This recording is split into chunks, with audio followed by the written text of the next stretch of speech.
Well, hello, guys. You're listening to Beauty Bites with Dr. K, Secrets of a Plastic Surgeon, and it's time for a very important podcast. As a mom, I work really hard, but I do have 4 kids, and this podcast is going to be amazing for you moms listening. We're going to talk to Jim Sheils. He's from 18 Summers, and Jim, I'm so excited to welcome you. Welcome to the podcast. Thanks for having me, Dr. K. As you know, we're equally crazy because we both have 4 kids, so we have that in common.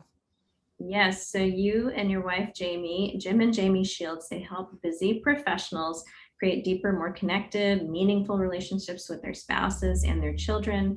You've come up with a bestseller on Amazon called The Family Board Meeting, and you're an entrepreneur and an author. Your family organization, 18 Summers, has really helped transform families and show them how to make the most of their time together. So I have to tell you, I heard you on a podcast with Pat Flynn, and I just stopped in my tracks when I heard the phrase that I only have 18 summers with my kids. I was like, oh my gosh, what does that mean? Because now I have twins that are 22. And I was like, is it over? Have I lost them already? And boy, I better capture that 15-year-old. I have like 3 more summers with her. So tell me, what's the philosophy of 18 Summers? Yeah, 18 Summers was a simple math equation that a mentor taught me years ago. And he said, look, you really have 18 summers that look like his kids were grown at this point. And he said, they're still your kids and you still love them, but it's different. And what I've learned, if I can impart anything to you, is you got to grab those first 18 summers. And if you do, of course, they're going to come back for more after their 18 summers.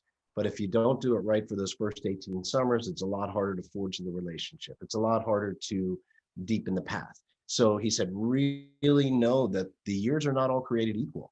And you got to take hold of that time that you have so that as they are adults, they still want to come back for more. It's very true. There's something about childhood where, especially those first 10, 12 years, where they just really want to be with you and spend time with you. And that's the time when you can really impart on them your bits of knowledge and your values and vacations that they'll remember for a lifetime. Do you have special ideas of what those 18 summers should be, or examples of trips, or what kind of things have you been doing?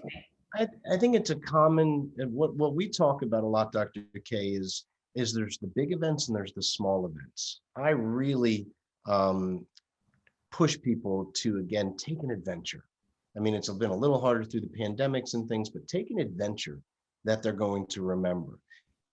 That's real important. But when you take that adventure, actually be there. The problem is a lot of us busy entrepreneurs and hard workers that want to provide, we go on this adventure and we're not even there. We're in the hotel room on email the whole time or taking calls. And I'll encourage you, take an adventure from a week to 2 weeks, try to do longer if you can, and really cut off, really leverage out. Try to hold it to your team so that they handle things while you're on the road so you can be there for your family. That's the big events. And the second thing that I want to remind people of is the little events. And we talk about, there's ways that I think you can reground, especially in the summertime, and almost get that summer feeling back we all had as a kid. If you'll just do a couple of things at home every day to remind you that it's summertime and separate that heavy workload from being present for your family. Well, what are those things? Now I'm curious. Yeah, one of the main things, I think I talked about it with Pat, is the power of intermittent tech fasting. It's something that we coined a couple of years back. You know, we've all heard of intermittent fasting. There's benefits that are being shown in different studies that it will clean out organs. It'll help with weight loss, weight maintenance, right? You're not giving up eating, but you're only eating very specifically between this time and this time. I do the same thing with technology. Again, I'm running 2 businesses right now. We have 4 kids ranging from 4 to 17. So these things can get, pretty blurred on the lines if you let them. But we have what's called just summer hours, where my phone will go off from 5:30 to 7:30 every day. And that forces me to go to the beach, to go into the pool, to be present. It's still light out, again, get back into that feeling of being a kid again and being fully present for your own kids. What I found is the problem is a lot of people try to do half-in parenting. When you're still available for that one text, that one phone call, one email, and you get it and it's not a good one, well, you've now left the building, right? Your mind is somewhere else, your Mhm. emotions are somewhere else, and your kids can tell. So one of the most simple things we teach, Dr. K, is start with 1 hour. Mhm. I don't care how busy you are, where your business is at, for 1 hour every day, shut off your phone, shut off your laptop, have your wife do or husband do the same thing, have your children do the same thing. They're not going to explode without their phone for an hour. And when everyone's electronics are off, there's starts to become a more deep-rooted traditional connection. It's hard to explain, but it happens. And it brings back a camaraderie and a conversation and communication that a lot of times are getting glazed over because of our work text, because of unimportant Instagram posts that our kids are commenting on while we're trying to talk to them. I'm not saying we can't do those things, but I'm saying have a clean division line of doing some intermittent tech fasting where you're completely and totally unavailable so that you can be there with each other. That's so important, especially that Instagram line that hits home because half the time we're trying to like document and take photos of the fun things we're doing or the food we're eating, and it does distract. So I think I have to learn that lesson. Are you guys doing anything in particular with younger age group kids versus like your 17-year-old? Do you do more teen oriented things? Well, that's a great question. One of the best ways that I've found, again, your 15-year-old conversation is different than your 22-year-old conversation, I'm sure. We are really strongly advocating the one-to-one principle. And the one-to-one principle means you got to separate the parts to strengthen the whole. So the play that I have with my 4-year-old is different than my 17-year-old. My 17-year-old wants to go offshore fishing. My 4-year-old, that would be pretty difficult to take. He'd be trying to jump off the boat at all times and change the conversation and what we're focusing on. So what I try to do is have individual time. Schedule individual time with each one of your children, separate the parts to strengthen the whole. They all have different interests, different passions, different concerns, different parts that are at their life. And what I found is, of course, you want to do things together as a family. But when you spend one-on-one time with your children, it is like it puts a magnifying glass on the relationship in a positive way. And it does strengthen the whole family. Again, by spending time with the parts, it strengthens the whole.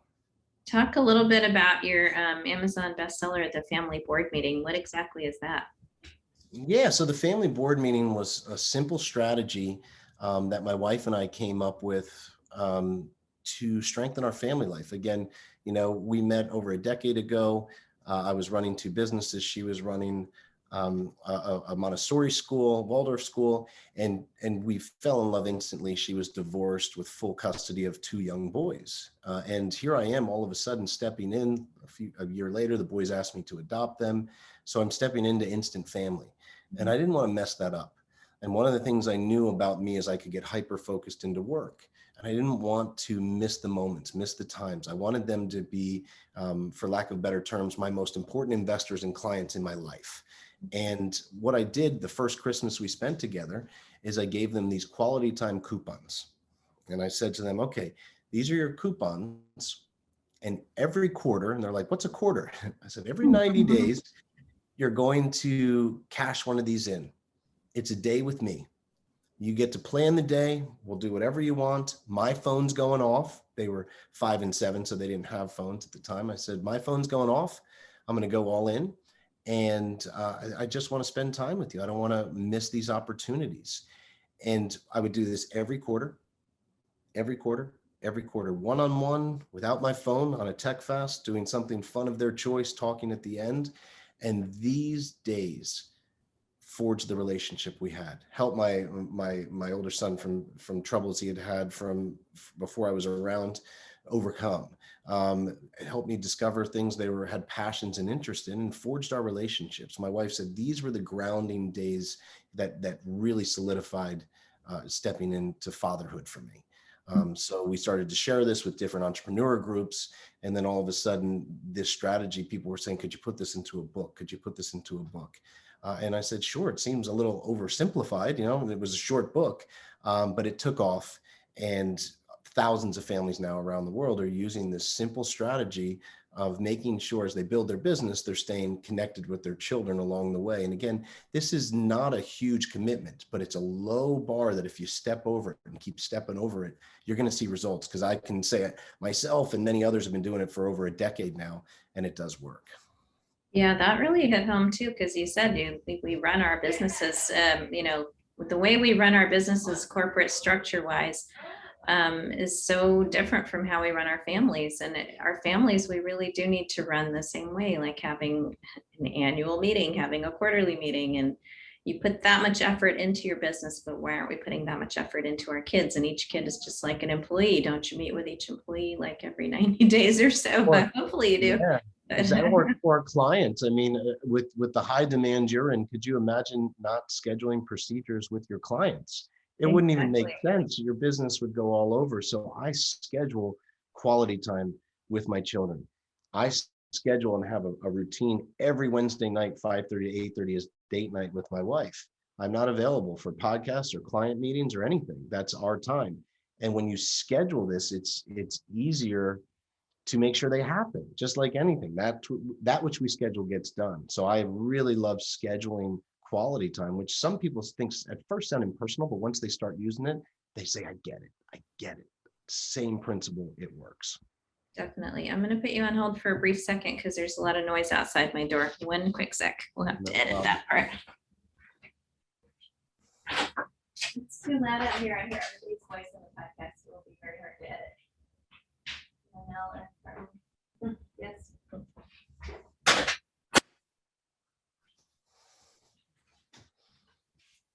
So sorry. Can we do that one segment again about Sure.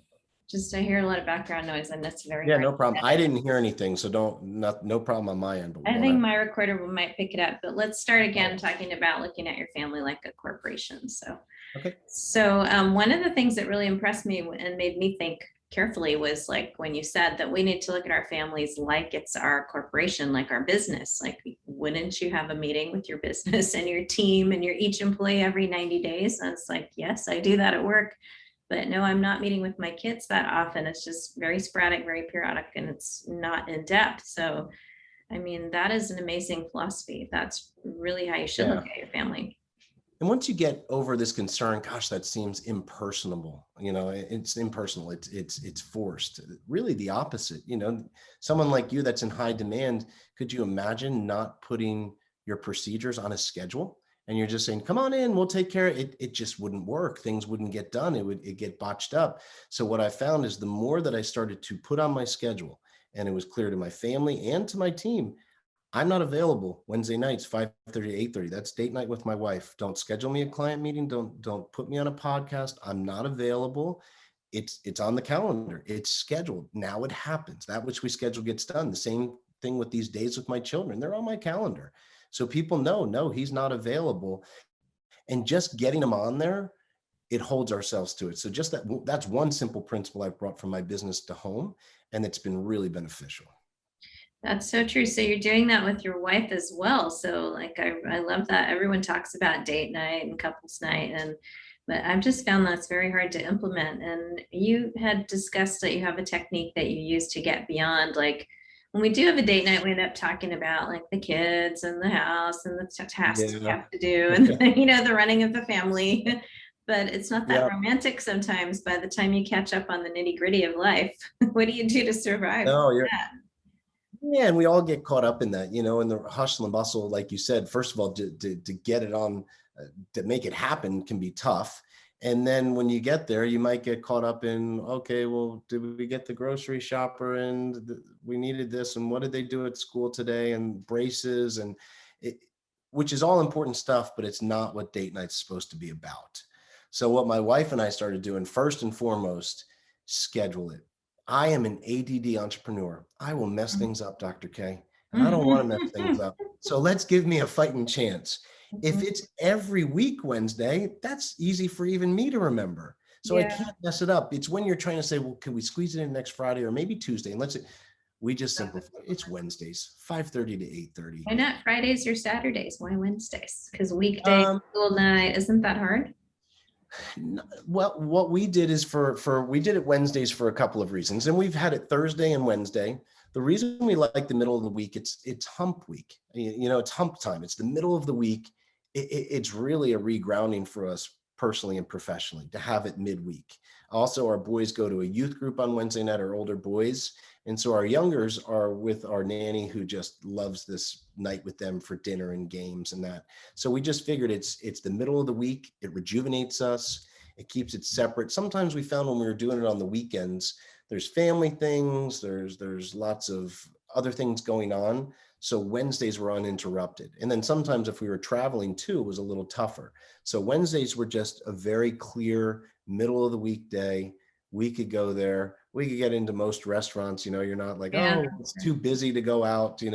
So Wednesdays just really worked for us. And we liked that regrouping at midweek point. It really helps us both on the personal and professional side.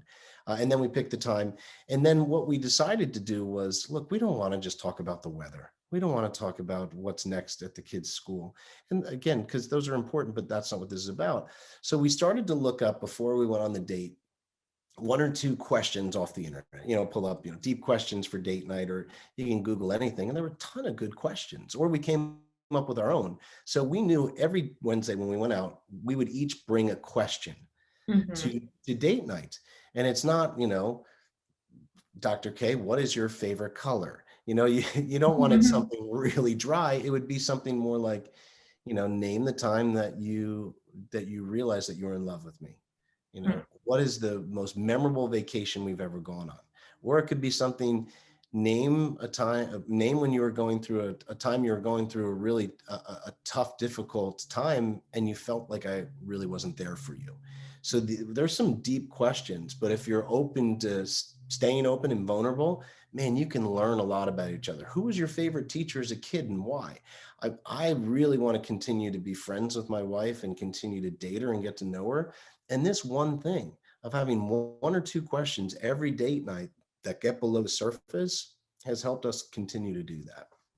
That's so true. In some ways, you've stopped dating each other and you stop asking those questions after courtship and marriage and children. And then you just are like, it's like you just know the person you were when you were 20, when you first met. And so much has happened in between. So there's so much to uncover.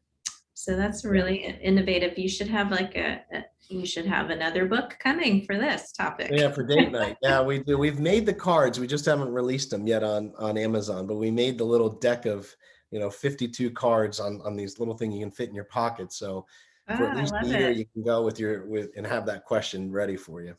That's so awesome. What a romantic gift that would be. Now, for it's 18 summers with your kids. So if your kids have reached the point where you're past 18, then what? What happens then? Am I out of I luck? encourage Can people we to do. rebuild relationships past those 18 years? I think you can. I mean, obviously, there's always extenuating circumstances of tough families that have dealt with deeper issues of abuse or addiction. I'm not talking about that, but where we've just for the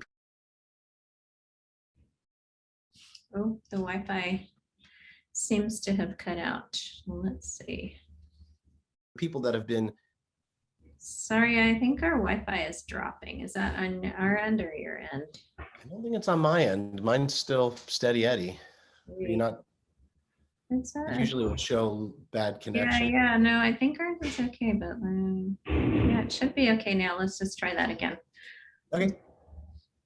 Do you want to pick up with your last sentence? I can't remember what was my question. So what if we It was about 18 what if they're. summers? I said So let's 18 say summers, if they're grown, would yes. they?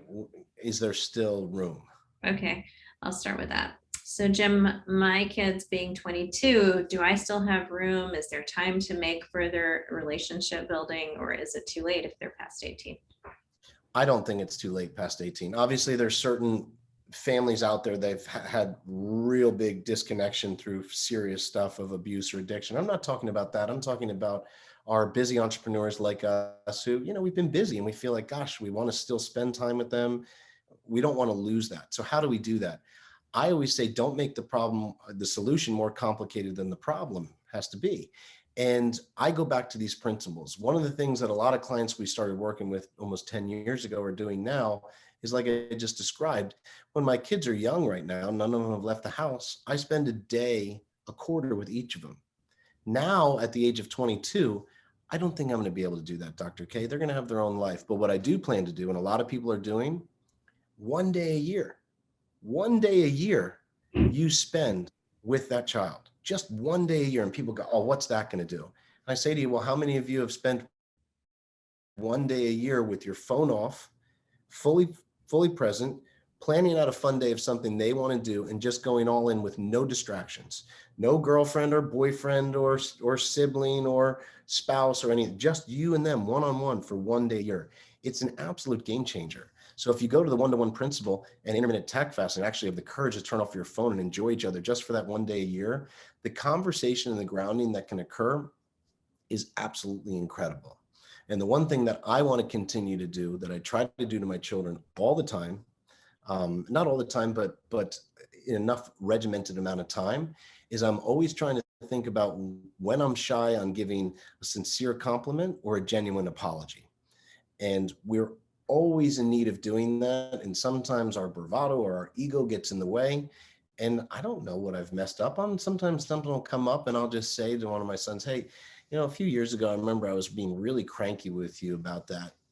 I just want to say I'm sorry. Mm. That I was short. We were going through this, and they're usually like, no worries. But I know it feels good to hear that. And sometimes we're short on saying, especially with what I've seen working with families and their children are now young professionals, we might just be pushing them to say, okay, you did that, but can you do this? Okay, well, are you trying to move up to this? We're trying to push them up their ladder of their career instead of giving them just a straight out compliment of where they're at now. Hey, Mhm. you've worked really hard. I just want to let you know I've seen that, and you should feel good about yourself. Nice work. It's amazing how far a compliment or a sincere apology can go, and we overlook them because they feel weird to give, but they land, especially if they're authentic. They land. That is so true. Is there any guideline on a legitimate heartfelt apology? Like, what are the specific things that need to be part of that, or is it just say what's in your heart? I think you hit it on the nail on the head. If you are trying to manipulate or have an ulterior motive for that apology, like I'm going to apologize because I want them to do these four things, it comes across. I mean, I don't know about 22-year-olds yet, Dr. K, because I don't have 22-year-olds, Mhm. but I can tell you that teens have finely tuned BS detector. So if you are trying to force an apology and it's inauthentic, they're going to see through that like no problem at all.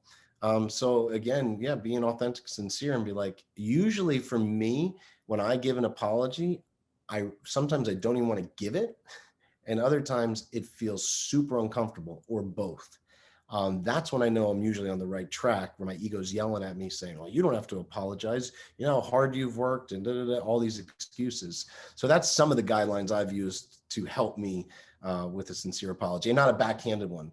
Well, I'm sorry you think that I wasn't a perfect parent, or something. Backhanded apologies don't go very well either. So true. Is it hard sometimes getting kids and the family to leave their technology? Because I think it's really hard. I mean, personally, being a physician, I have my phone with me all the time, but I don't know if you have tips or things that you have your family do. Hmm. This Wi-Fi is still freezing up. Oh, you still there? Yeah, you Yes. froze up. I was still moving. Do Yeah. I you want don't. me to start that again? Yes, sure. It says my internet Okay. connection is unstable. 1 second. So are there any tips for getting rid of technology at family events? Because it's hard to do. I definitely, being a physician, I always have my phone with me, and my husband's a physician, so that's kind of an excuse, but Super important. yeah. Yeah, super. And that's why I say we want victories, right? We want connection, but we don't want to put you in a position to fail. That's why I always say, let's start with small victories. Let's start with stepping over low bars to get results. And if you can do that, that's huge. So start small. I mean, again, we don't want you to not be overly, unavailable, because people depend on you and your husband. But what about for 1 hour? Yeah. 1 hour. And what I found, there's a trickle down effect, Dr. K. If you are able to turn off your phone for 1 hour, Well, so are your kids. And you're not taking, I'm not ever suggesting to people, I want you to move to a survival ranch in Montana and never use technology again. Yeah. I love Montana, but I don't want to do that. And what I'm saying is, if we just take a break, all we're doing is taking a break. We're not giving it up, we're taking a break. And if you take a break at the same time, you'll see it doesn't take long to be like, holy cow, we had no idea how much we were not communicating with each other when we're in front of each other. Yeah. Even knowing, you know, that even knowing, Dr. K, if you are preparing for that zzz, zzz, zzz, you're Mm-hmm. you're you're you're almost still out of it. But if that phone is off or on airplane mode for even just for an hour, Yeah. there is a different energy. And so that's what I would say is start small. And the trickle down effect starts with you. If you can do it, they're more likely to do it. Mm-hmm. And I don't think that there's anything wrong with pulling a little rank and say, I'm doing it. You're going to do it for an hour. You Mm-hmm. might not like it. You're not over punishing them. You're not taking them from their social lives, but it's a small starting point. And then usually I find teens to be pretty reasonable as long as we lead the way. And you can say, was that bad? And normally the answer has been, no, all right. Because you're not ostracizing them. You're not taking them away from everything. You're taking a tech fast and it doesn't last forever.